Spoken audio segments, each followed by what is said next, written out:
A new MIT study reveals the powerful consequences of artificial intelligence on actual intelligence.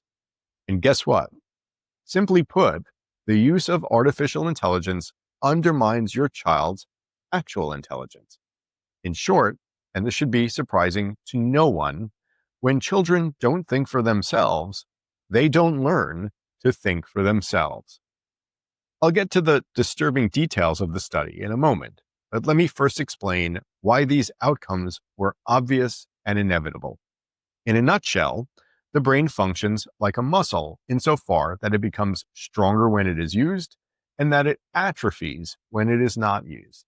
I could list 1,000 additional factors that affect thinking, but that simple premise really is enough for this discussion. And when I say that the brain functions like a muscle, most people think that I'm speaking overly metaphorically, but I'm not. While the brain, of course, isn't actual muscle tissue, its functioning is remarkably similar.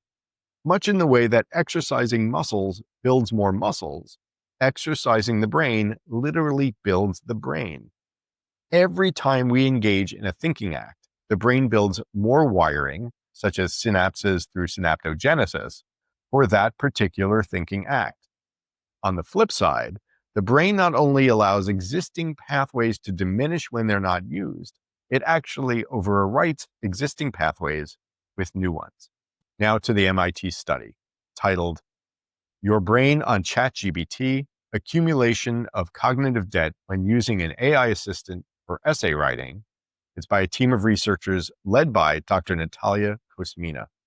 The scientists broke a group of students down into 3 essay writing groups: an AI-assisted writing group that used multiple LLMs, not just ChatGPT, a search engine group, which we will not talk about in this particular conversation, and a brain-only group.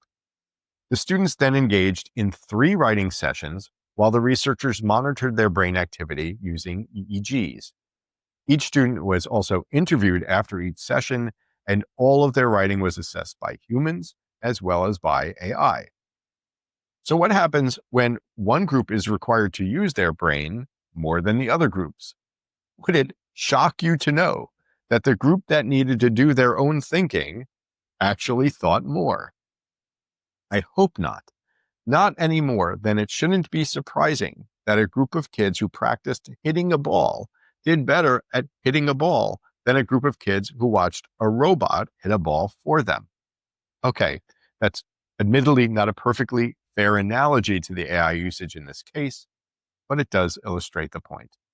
And the point is that the brain-only group performed better and scored higher on their essays. But that's not the most important outcome for us.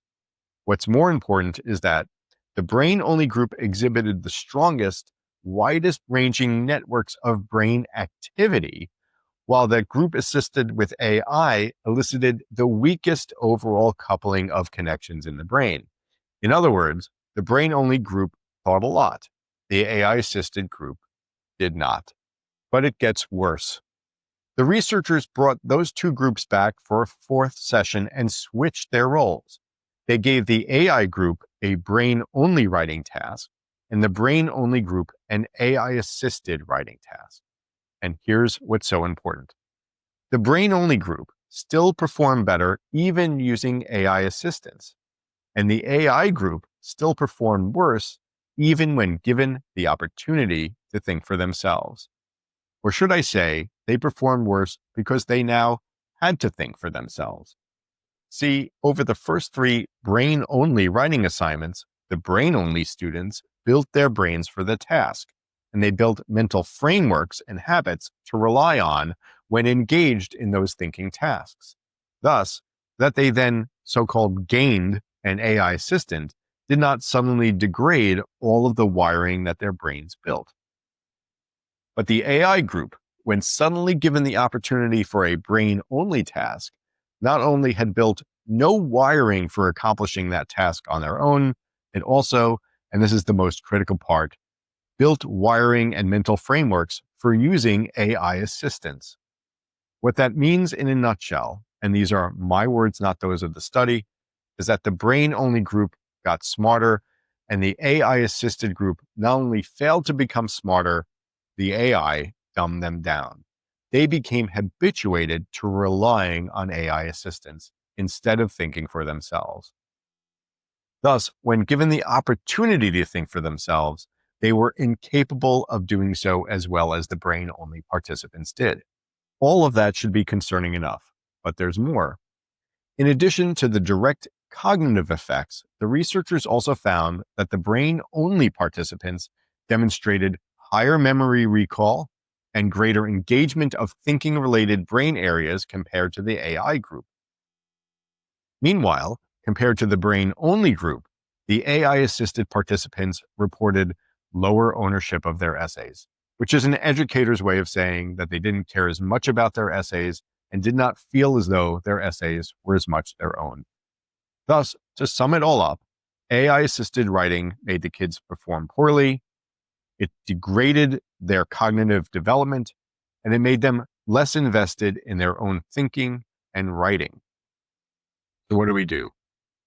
Well, in light of this study, one school of so called thought could be that since everyone is going to rely on AI in the future anyway, kids who do so will be no worse off than their peers. And using AI might free up time for them to do things that are more valuable than writing essays, which, again, they won't really ever need to write on their own because there will always be AI assistance. Those who subscribe to that position probably should stop following me here at Actual Intelligence right now, as we will be rather inclined to disagree.